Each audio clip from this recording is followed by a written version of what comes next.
नमस्कार, मैं अनुराधा पालीवाल। आप देख रहे हैं मेरे साथ एबीपी न्यूज। आइए नजर डालते हैं आज की खबरों पर।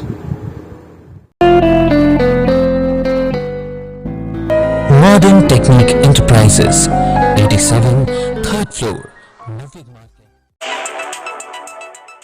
पूरे प्रदेश के अंदर पिछले 3 दिनों से जीएसटी की सर्वे के नाम पर जिस तरीके से व्यापारियों का उत्पीड़न किया जा रहा है, उसी संदर्भ में आम आदमी पार्टी व्यापार प्रकोष्ठ की प्रदेश अध्यक्ष डॉक्टर छवि यादव जी आपके बीच में हैं।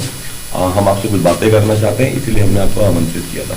डॉक्टर छवि यादव बताइए। जी देखिए, 72 घंटे से जो पूरे उत्तर प्रदेश में चल रहा है, मेरा ये मानना है कि योगी सरकार के लिए इससे ज़्यादा शर्मनाक कुछ नहीं हो सकता। जिस तरह से व्यापारी वर्ग को एक तरह से अपराधियों की तरह डील किया जा रहा है, एक दहशत का माहौल, अफरा तफरी का माहौल पूरे उत्तर प्रदेश के अंदर बना दिया गया है और पूरा व्यापार चौपट है। और केवल गाजियाबाद नहीं, पूरे उत्तर प्रदेश से अलग अलग जनपद से खबर आ रही है। 71 जिलों में 71 डिस्ट्रिक्ट्स में इन्होंने छापेमारी करवा रखी है। 72 घंटे से लोग दुकानदार जो हैं अपनी दुकानें बंद करके भाग रहे हैं, डर है। और इनके कुछ बहुत दुखद है कि इनके कुछ छुटपुइया नेता सोशल मीडिया पर शुरू हो गए हैं भाजपा की तरफ से ये कहना कि डर वो लोग रहे हैं जो चोरी कर रहे हैं। यानी इनका ये मानना है, भाजपा की जो सत्ता में बैठे हुए लोग हैं, ये सरकार का ये मानना है कि उत्तर प्रदेश का पूरा व्यापारी चोर है और उनको अपराधियों की तरह उसको ट्रीटमेंट देना चाहिए। सवाल ये उठता है कि जब जीएसटी की बात है या ये जो सर्वे की बात ये कर रहे हैं, उसके लिए ये प्रोत्साहित करते हैं कि भाई जीएसटी के अंदर रजिस्ट्रेशन कराए व्यापारी। जो रजिस्ट्रेशन हुआ है उनके यहाँ भी छापेमारी चल रही है, छोटी मोटी कमियां निकाल के। इतना कॉम्प्लेक्स तरीके से जीएसटी का पूरा स्ट्रक्चर इन लोगों ने तैयार करा है कि एक सामान्य सा कोई व्यापारी, कोई छोटा व्यापारी उस चीज़ को समझ भी नहीं पा रहा है। टेक्निकल रूप से कहीं छोटी मोटी कमियां निकाली जा रही हैं, कहीं 5 लाख रुपए, कहीं 10 लाख रुपए, कहीं उगाही का इन्होंने काम शुरू कर दिया है पूरे उत्तर प्रदेश के अंदर।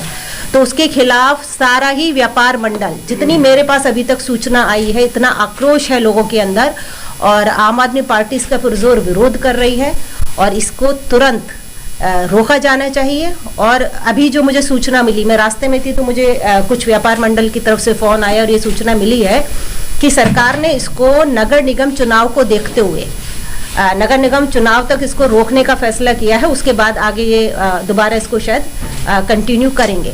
तो मेरा ये मानना है कि चुनाव और ये जो इन लोगों का हमेशा एक काम करने का तरीका रहा है कि भाई चुनाव आ रहे हैं तो इस फैसले को वापस ले लें, फिर इनकी अपनी दुकान है, फिर इस काम को ही शुरू कर देंगे। हम चाहे चुनाव से पहले हो या चुनाव के बाद हो, अगर इस तरह की कार्रवाई व्यापारियों का उत्पीड़न होता है तो आम आदमी पार्टी इसका पुरजोर विरोध करेगी।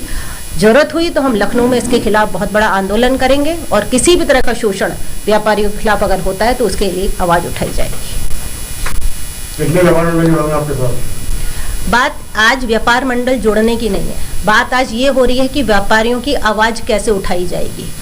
आप कहीं भी किसी भी प्लेटफॉर्म से जाके मालूम करिएगा, जितने भी व्यापार मंडल की तरफ से सूचनाएं आ रही हैं वो इसका विरोध कर रहे हैं। अभी मैं गोरखपुर लाइव देख रही थी एक चैनल पर, तमाम पूरा बाजार बंद पड़ा है और वहाँ के व्यापार मंडल के जितने भी लोग हैं वो कह रहे हैं, देखिए व्यापारी बहुत शांति तरीके से अपना काम करना चाहता है। कोरोना हुआ, नोटबंदी हुई, व्यापार चौपट हो गया।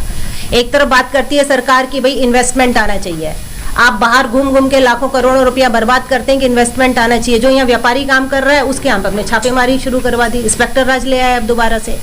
तो सवाल ये नहीं उठता है कि व्यापार मंडल हमारे साथ कितना है, सवाल ये उठ रहा है कि व्यापारी को कैसे बचाया जाएगा। तो और अगला स्टेप क्या है? हमारा अगला स्टेप ये है, अगर ये सूचना सही है कि उन्होंने फिलहाल इस छापेमारी को रोक दिया है, अगर ये सूचना सही है, क्योंकि अभी केवल कुछ जगह से फोन पर हमें सूचना मिल रही है, तो हमारा कल का धरना प्रदर्शन हमने अभी पूरे उत्तर प्रदेश में कल आह्वान किया था, सभी जिलों पर होना था, उसको हम रोकेंगे और ये इंतजार करेंगे कि सरकार आगे किस तरह से व्यापारियों को क्या आश्वासन दे रही है।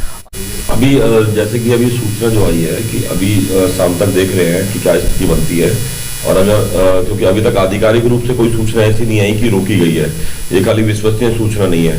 तो अगर ये सूचना शाम तक विश्वसनीय नहीं लगती और अभी भी लगता है कि खाली ये चुनावी कारणों से ही रोका गया है, तो कल अभी तो ये प्रोग्राम है कि कल 12 बजे हम लोग जिला मुख्यालय पे धरना प्रदर्शन करेंगे और डीएम साहब को ज्ञापन देंगे।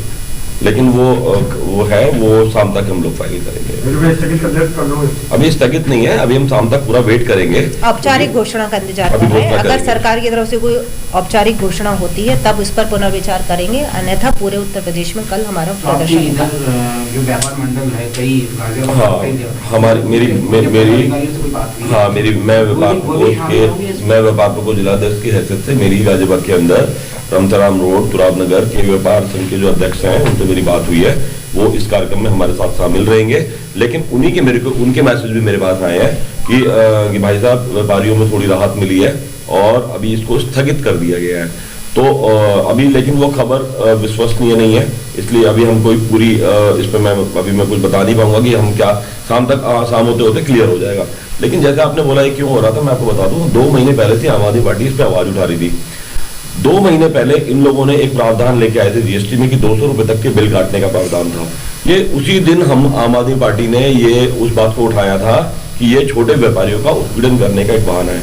200 रुपए का बिल मतलब छोटा व्यापारी अगर वो एक दिन में एक व्यक्ति के नाम से अगर वो छोटी छोटी बिलिंग कर रहा है, जो पूरे दिन में 200 रुपए बैठती है, तो उसका भी आपको एक बिल बनाना पड़ेगा। ये उसी नियम को, उसी प्रावधान को लागू करने के लिए इनका पहला स्टेप है। ये रुकने वाले नहीं है।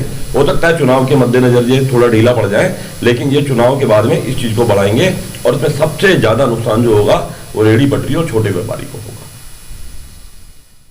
दिया, मगर मेरे बेटे की सुनने की समस्या का कोई समाधान नहीं मिल रहा। अब तो लग रहा है ये कभी नहीं सुन पाएगा। अरे तो तुम हर्ष ईएनटी हॉस्पिटल क्यों नहीं लेकर जाते उसे?